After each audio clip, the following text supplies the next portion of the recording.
अस्सलाम वालेकुम। Welcome to calculus insights. Dear students, आज के लेक्चर में हम the first annual 2023 applied math 113 subjective type short questions.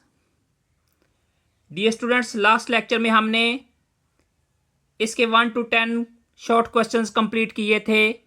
आज के लेक्चर में हम 11 to 27 क्वेश्चंस सॉल्व करेंगे।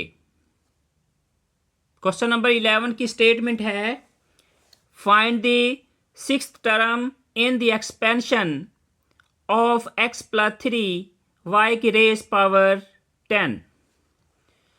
डियर स्टूडेंट, इसका solution here n is equal to 10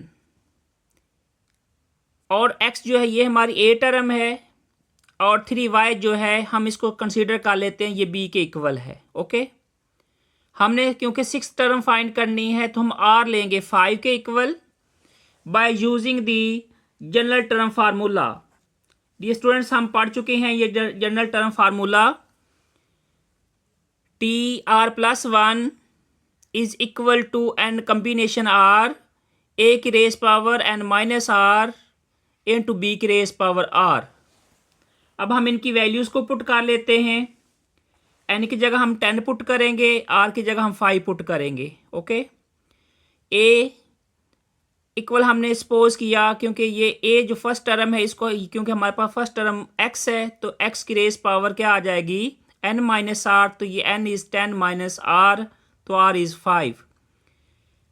अब b ये 3y की रेज पावर क्या आ गई 5। सो अब हम इसको सिंपलीफाई कर लें। जब सिंपलीफाई करेंगे 10 कम्बिनेशन 5, डियर स्टूडेंट ये होता है 252 के इक्वल। 10 माइनस 5 तो ये x की रेज पावर 5 आ जाएगी, 3 का 5 की पावर लेंगे तो ये 243 आ जाएगी, y की रेज पावर आ गई 5।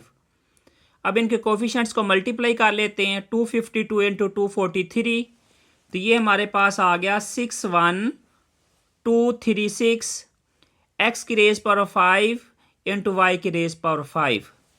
तो ये हमारे पास सोल्यूशन आ गया सिक्स टर्म का। कितना ये इजी क्वेश्चन था ये। नेक्स्ट क्वेश्चन नंबर 12 है, expand 1/1 plus x whole square up to 3 terms. तो डियर स्टूडेंट्स, ये है 1/1 प्लस x होल स्क्वेयर। इसको अगर हम शिफ्ट कर लें इसकी पावर को डिनोमिनेटर में तो ये 1 प्लस एक्स का क्या हो जाएगा -2। अब इसमें अगर देखें तो ये 1 a टर्म कंसीडर कर लेते हैं और x को हम b कंसीडर कर लेते हैं। अब इसमें जो n की वैल्यू है वो -2 है। In binomial series formula we have. Dear students, binomial series formula मैं ऑलरेडी आपको करवा चुका हूँ एक्सरसाइज के अंदर।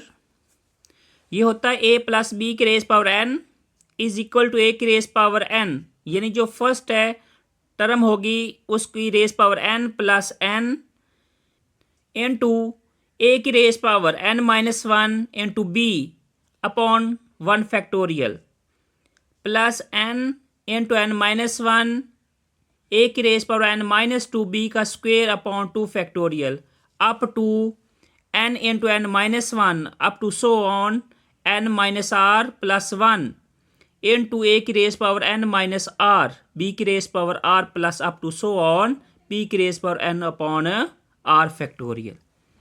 तो अब हम इसके अकॉर्डिंग हम इसको सॉल्व करते हैं। a हमारे पास 1 था तो 1 की रेज पावर -2, तो ये डी स्टूडेंट 1 के इक्वल आ गया, ठीक है। प्लस n क्या है हमारे पास -2, ये हमने एज इट इज लिख दिया। अब 1 की रेज पावर अगर यहाँ पे -2 -1 तो -3 हो जाएगी, तो क्या है कि 1 की रेज पावर अगर -3 तो तब भी 1 के इक्वल रहना है। अब b जो है वो हमारे पास x है तो ये x एज इट इज आ जाएगा अपॉन 1 फैक्टोरियल आ जाएगा। प्लस -2 n की जगह -2, ये -2 -1 upon 2 factorial into, dear students अब n की जगह हम -2 पुट करेंगे, -2 तो -4, 1 की रेज पर -4 फिर भी वो 1 के इक्वल हो गया। और x की जगह हम उसका स्क्वायर लेंगे, क्योंकि b स्क्वायर है तो b जो इक्वल x के था तो ये x का स्क्वायर आ जाएगा। ठीक है, तो ये हमारे पास 1 एज इट इज, ये प्लस माइनस माइनस 2x हो जाएगा। अब ये -2 -1 -3 -2 से मल्टीप्लाई होगा, प्लस का 6 हो जाएगा अपॉन 2 फैक्टोरियल। 2 फैक्टोरियल होता है 2 के बराबर, ये x का स्क्वायर। ओके, अब हम इसको कट ऑफ कर लेते हैं। अब 6 को 2 पे डिवाइड करेंगे, क्या आ जाएगा 3। तो इसका सोल्यूशन आ गया 1 - 2x plus 3x square plus up to so on. Question number 13 है, which will be the middle term in the expansion x plus 3 upon x की रेज पावर 15। डियर स्टूडेंट्स, इसमें x को हम a के बराबर लिखेंगे, 3 अपॉन x को हम b के बराबर लिखेंगे। ठीक है, और n हमारे पास क्या है 15 है। अगर n देखें तो ये ऑड नंबर है, जब ऑड नंबर हो तो हम मिडल टर्म का फार्मूला किसके इक्वल होता है, n + 1 upon 2 terms plus n + 3 upon 2 terms. ठीक है, अब हम पुट कर लेते n की वैल्यू, n है 15 तो ये 15 + 1 अपॉन 2 प्लस 15 + 3 अपॉन 2 टर्म्स। ठीक है, तो अब हम यहाँ पे देखें तो ये 15 + 1 ये होता है 16, 16 को जब 2 पे डिवाइड किया तो ये आ गया 8th टर्म। ओके, ये 15 + 3 ये तन 18, 18 को जब 2 पे डिवाइड करेंगे तो ये आ गया 9th term. So our solution is middle term is equal to 8 and 9th terms are 2 middle terms. क्यों हमने इसमें मिडल टर्म्स फाइंड करनी थी तो इसमें 2 ही मिडल टर्म्स आई हैं, 8 एंड 9th। क्वेश्चन नंबर 14 है, resolve 1 upon x square -1 into the partial fraction. Dear student, अगर इस फ्रैक्शन को देखें हम तो ये हमारे पास लीनियर नॉन रिपीटेड फैक्टर है। ठीक है, तो हम इसके सोल्यूशन की तरफ चलते हैं। डिनोमिनेटर में जो फैक्टर हैं ये क्वाड्रेटिक फैक्टर है, इसको अगर हम फैक्टराइज करेंगे तो ये a स्क्वेयर - b स्क्वेयर की आइडेंटिटी अप्लाई होके ये x + 1 × x - 1 बन जाएगी। तो इसकी पार्शियल फ्रैक्शन फॉर्म आ गई 1 upon x + 1 × 1 - x is equal to first linear factor a upon and the second linear factor is b upon. Okay, अब हमने ऑलरेडी ये पढ़ चुके हैं कि जब हम इसको रिजॉल्व करते हैं तो लेफ्ट साइड पे जो डिनोमिनेटर है इसको हम बोथ साइड पे मल्टीप्लाई कर देते हैं। तो multiplying x + 1 × x - 1 on both sides, जब बोथ साइड पे मल्टीप्लाई किया तो इधर आ गया 1। अब a जो है a के साथ x + 1 ये कट ऑफ हो गया तो x - 1 बच गया, और b जो है b के साथ x + 1 आ गया। ये हमारे पास फर्स्ट हम इसको इक्वेशन का नाम देंगे और इसको हम इक्वेशन नंबर 2 का नाम देंगे। नाउ पुट डियर स्टूडेंट्स, अब यहाँ पे देखिए हमारे पास 2 ही लीनियर फैक्टर हैं, एक x + 1 है और एक x - 1 है। अब 1 बाय 1 हम इन लीनियर फैक्टर्स को इक्वल्स 0 सपोज कर लेते हैं। जब हम 0 के इक्वल सपोज करेंगे तो ये x + 1 is equal to 0 where x is equal to -1 put in equation number 2। जहाँ पे x हो वहाँ पे हम -1 पुट करेंगे इक्वेशन नंबर 2 में। 1 ये लेफ्ट साइड पे एज इट इज, a के साथ अब यहाँ पे देखें तो ये -1 तो ये हो गया -2, ये -1 + 1 ये b 0 हो जाएगा, तो a की वैल्यू फाइंड होगी, क्योंकि ये -1 तो ये -2 इधर मल्टीप्लाई यहाँ पे डिवाइड होगा, तो ये a इज इक्वल टू आ गया -1/2। Now put x - 1 is equal to 0, तो x इज इक्वल टू क्या आ गया 1। Put in equation number 2। Dear student, same process है जैसे हम कर चुके हैं, इसको भी 1 बाय 1 पुट करेंगे। जहाँ पे x होगा तो ये a जो है वो 0 हो जाएगा, b की वैल्यू आ गई, b के साथ अब यहाँ पे कोफिशिएंट इसका 2 है, तो ये 1 + 1 हो गया 2 इधर मल्टीप्लाई, अब यहाँ पे क्या हो जाएगा डिवाइड, तो ये b की वैल्यू आ गई 1/2। a और b की वैल्यू को हम पुट करेंगे इक्वेशन नंबर 1 के अंदर।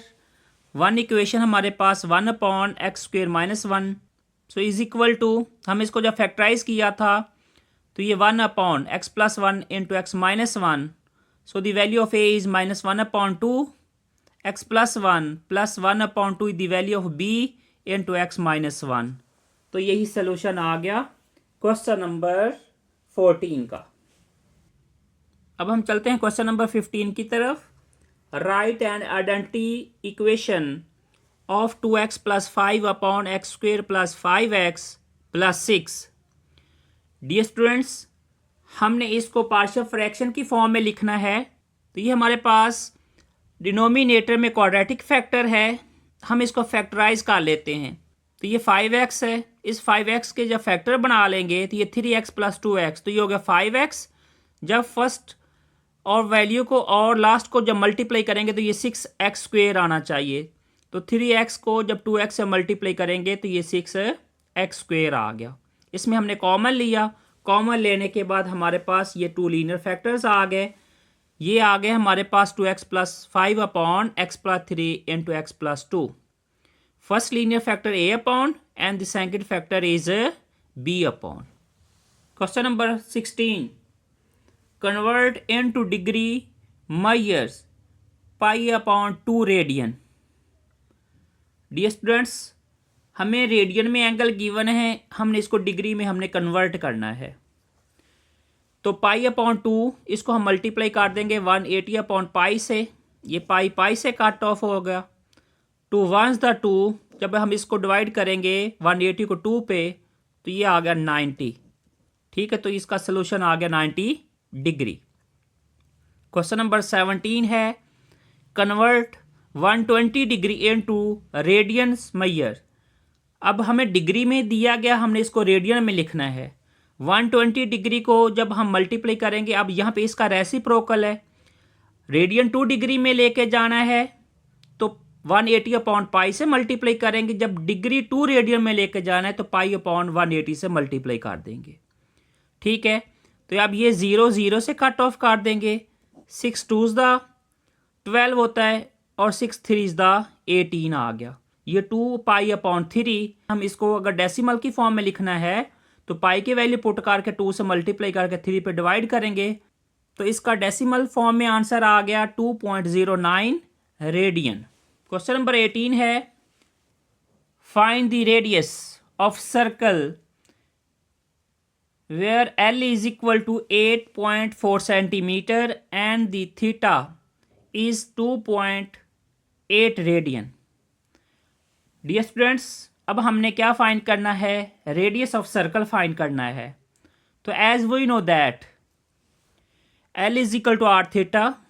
जब भी आपने थीटा लेना हो तो रेडियन में लेना होगा। ठीक है, कन्वर्ट करके उसके बाद हमने इस आइडेंटिटी के अंदर हम वैल्यूज को पुट करेंगे। तो आर फाइंड करना है, ये थीटा एल के नीचे जाके डिवाइड होगा तो L upon theta, L is equal to 8.4 upon theta is 2.8। जब डिवाइड करेंगे तो इसका आंसर आ गया 3 मीटर। अब हम क्वेश्चन नंबर 19 कर लेते हैं।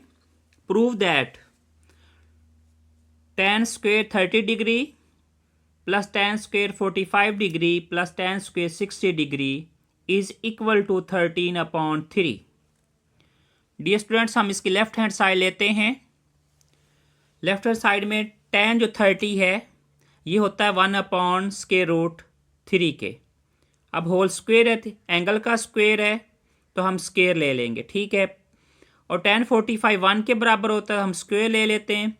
और tan जो 60 होता है ये स्क्वेयर रूट 3 के इक्वल है, क्योंकि होल का स्क्वेयर एंगल का तो हम भी स्क्वेयर ले लेंगे। स्क्वेयर से स्क्वेयर रूट कट ऑफ, तो ये 1 अपॉन 3 1 ओवर 1, स्क्वेयर रूट 3 से स्क्वेयर ये कट ऑफ हो जाएंगे। ठीक है, तो ये आ गया 3 अपॉन 1। अब 1 अपॉन 3 प्लस 1 प्लस 3, अब हम इसका एल्सियम ले लेते हैं तो इसका एल्सियम आएगा 3, यानी 3 1 और 1 का एल्सियम ले लिया 3। तो जो 3 को जब 3 पे डिवाइड किया ये आ गया 1। ठीक है, अब 3 को 1 पे डिवाइड करेंगे तो 3 को 1 से मल्टीप्लाई किया ये आ गया 3। 3 को जब डियर स्टूडेंट्स 1 पे डिवाइड करेंगे ये आ गया 3। 3 को 3 से मल्टीप्लाई किया तो ये आ गया 9। तो 9 प्लस 1 10, 10 में जब 3 ऐड किया तो ये 13 upon 3। So hence prove that left hand side is equal to right hand side. Question number 20, prove that cos theta plus tan theta into sin theta is equal to secant theta. अब चलते हैं इसके solution की तरफ। Taking left hand side, as we know that tan theta ये होता है sine theta upon cos theta के। ये cos theta as it is, tan को हमने कन्वर्ट किया sine theta upon cos theta में, ये sine theta as it is आ गया। ओके, हम ले लिए इसका एलसीएम आ गया कॉस थीटा, कॉस से मल्टीप्लाई हो गया ये कॉस स्क्वायर थीटा, साइन को साइन से मल्टीप्लाई किया ये साइन स्क्वायर थीटा हो गया। क्योंकि कॉस को कॉस पे डिवाइड किया तो ये 1 आएगा, 1 को आप इस नोमिनेटर से मल्टीप्लाई किया तो ये साइन स्क्वायर थीटा। ये डंटी पढ़ चुके हैं, cos square theta plus sine square theta ये इक्वल होता है 1 के। तो ये इसका डिनोमिनेटर जो है ये बन जाएगा 1 के इक्वल, डिनोमिनेटर जो है उसमें कॉस थीटा है, 1 अपॉन कॉस थीटा ये होता है सीकेंड थीटा के बराबर। तो डियर स्टूडेंट्स इसका भी प्रूव आ गया कि लेफ्ट साइड जो है वो राइट साइड के इक्वल है। Next question number 21, prove that cos minus beta is equal to cos beta. अब हमने लेफ्ट साइड राइट साइड की इक्वल प्रूव करनी है कि कॉस माइनस जो बीटा है वो इक्वल है कॉस बीटा के।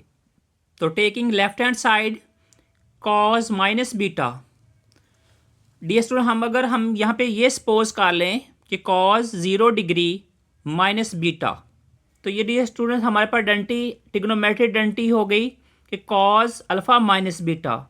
इसका फॉर्मूला होता है cos alpha cos beta plus sine alpha sine beta. अगर यहाँ पे साइन नेगेटिव हो तो यहाँ पे हम पॉजिटिव लेते हैं, अगर यहाँ पे पॉजिटिव साइन हो तो यहाँ पे हम नेगेटिव लिखते हैं। तो ये हमारे पास अल्फ़ा जो है वो 0 है, बीटा जो है वो बीटा ही है। हम क्या करेंगे, कॉस 0 डिग्री ये 1 के इक्वल है, cos beta as it is आ जाएगा, और साइन 0 डियर स्टूडेंट ये 0 के इक्वल इंटू साइन बीटा, तो ये sine beta as it is. जब 0 से ये साइन बीटा मल्टीप्लाई होगा तो ये हो गया 0, हमारे पास इसका सोल्यूशन आ गया कॉस बीटा। तो हमने यही प्रूव करना था कि इसकी लेफ्ट साइड जो है वो राइट साइड के इक्वल होनी चाहिए। तो ये प्रूव हो गया कि कॉस माइनस बीटा ये होता है कॉस बीटा के इक्वल। क्वेश्चन नंबर 22 है, show that sine pi upon 2 minus theta is equal to cos theta. As we know that pi upon 2 dear students ये होता है 90 डिग्री के equal.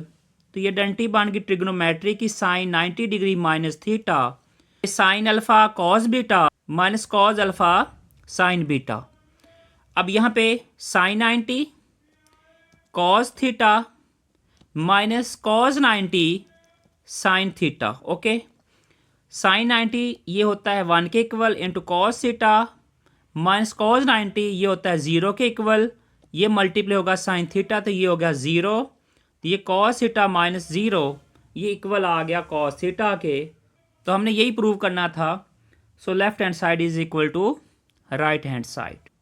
Question number 23, show that cos alpha plus beta minus cos alpha minus beta is equal to -2 sine alpha into sine beta. Taking left hand side, dear students हमें पता है cos alpha plus beta किसके equal होता है और cos alpha minus beta किसके equal होता है। हम इसके आइडेंटिटीज को ओपन कर लेते हैं।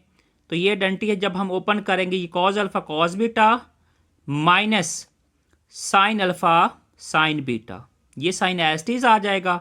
अब कॉस अल्फा माइनस बीटा की आइडेंटिटी अप्लाई कर लेते हैं।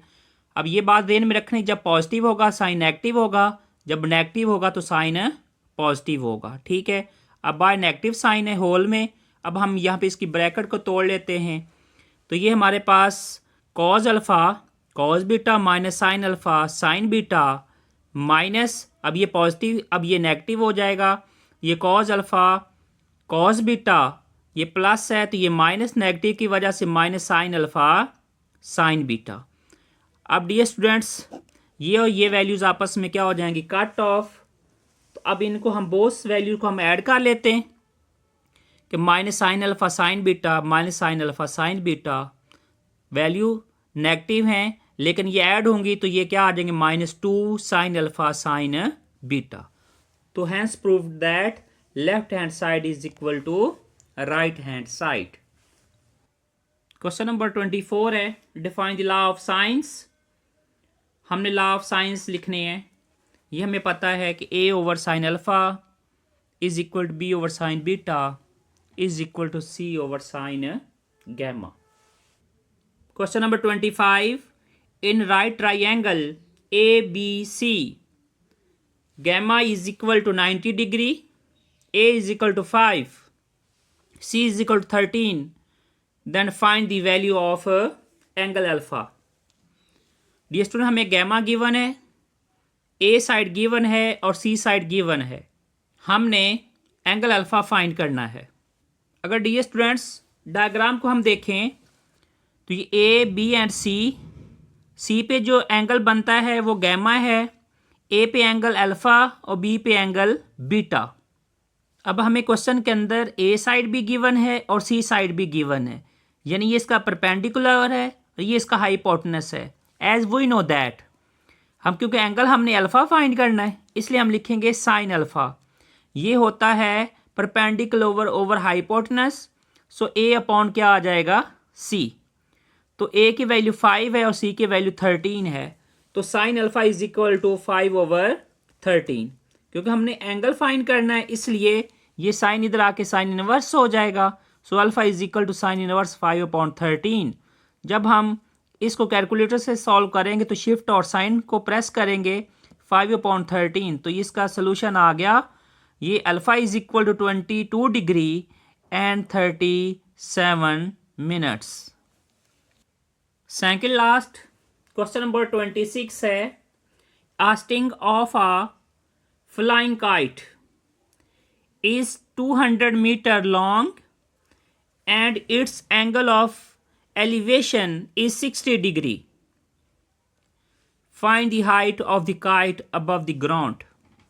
Dear students, ये स्टिंग की लेंथ है. लेंथ कितनी है, 200 मीटर है और उसके एंगल जो एलिवेशन एंगल है यानी ग्राउंड टू स्टिंग का वो है 60 डिग्री. अब हमने हाइट फाइंड करनी है कि ग्राउंड से जो काइट है उसकी हाइट कितनी है. तो ये परपेंडिकुलर है, ये हाइपोटेनस है. एंगल हमें गिवन है तो हम साइन लिखेंगे साइन थीटा. ये इक्वल होता है परपेंडिकुलर ओवर हाइपोटेनस. परपेंडिकुलर जो है एच के इक्वल है और हाइपोटेनस जो है वो हमारे पास 200 के इक्वल है. ऐसे ही है, तो ये 200 इधर डिवाइड है, अब हम यहाँ पे मल्टीप्लाई कर देंगे. ये 200 into sine 60 is equal to h. तो ये साइन 60 ये √3/2 होता है. अब हम इसको जब डेसिमल की फॉर्म में लिखेंगे तो ये 0.8660, इसको 200 से मल्टीप्लाई कर दिया तो ये हमारे पास हाइट आ गई. Height is equal to 173.20 metre. यानी ग्राउंड से उस काइट का जो डिस्टेंस है यानी जो उसकी ऊंचाई है, हाइट है, वो कितनी है, 173.20 metre. Last question, question number 27. In any triangle ABC in which B is equal to 45, C is equal to 34 and alpha is equal to 52 degree, find A side. हमें एक एंगल दो साइडें गिवन है, हमने तीसरी साइड फाइंड करनी है using law of cosines. Dear student, ये तो आप पढ़ चुके हैं. लॉ ऑफ कोसाइंस किसके इक्वल होता है, A square is equal to B square plus C square minus 2bc cos alpha. Okay, क्योंकि हमने ए साइड फाइंड करनी इसलिए हम यहाँ पे ए साइड का हम आइडेंटिटी अप्लाई करेंगे. अब बी की वैल्यू पुट कर देते हैं, सी की वैल्यू भी पुट करते, -2 as tease, B value C value भी पुट कर दिया. कॉस जो है 52 डिग्री. अब कॉस जो 52 डिग्री होता है ये है, इसकी वैल्यू है 0.6156. अब हमने 45 का स्क्वायर लिया, 34 का स्क्वायर ले लिया, -2 को 45 से मल्टीप्लाई 90 इंटू 34. अब ये वैल्यू को मल्टीप्लाई किया तो ये हमारे पास इस वैल्यू का आंसर आ गया. जब इन दोनों को ऐड किया 3181 माइनस जब इनको मल्टीप्लाई किया तो ये आ गई 1883.92. जब हम इन वैल्यू को सेपरेट करेंगे तो ये इक्वल आ गई 1297.07. क्योंकि डियर स्टूडेंट्स लेफ्ट साइड पे स्क्वायर है, हम क्या करेंगे, taking square root on both sides. जब स्क्वायर से ये स्क्वायर वैल्यू इधर कट ऑफ हो जाएगी तो हम जब इसका स्क्वायर रूट लेंगे 1297.09 का, तो इसका सोल्यूशन आ गया, इसका आंसर आ गया a इज इक्वल टू 36.01। तो डियर स्टूडेंट्स, इसके साथ आज का हमारा ये लेक्चर नंबर 2 कंप्लीट हुआ। अब हमारे रह गए हैं लॉन्ग क्वेश्चंस। इंशाल्लाह नेक्स्ट लेक्चर में हम लॉन्ग क्वेश्चंस कंप्लीट कर लेंगे। अपना बहुत सारा ख्याल रखिएगा। अब हम मिलते हैं नेक्स्ट लेक्चर में, तब तक के लिए अल्लाह हाफिज़।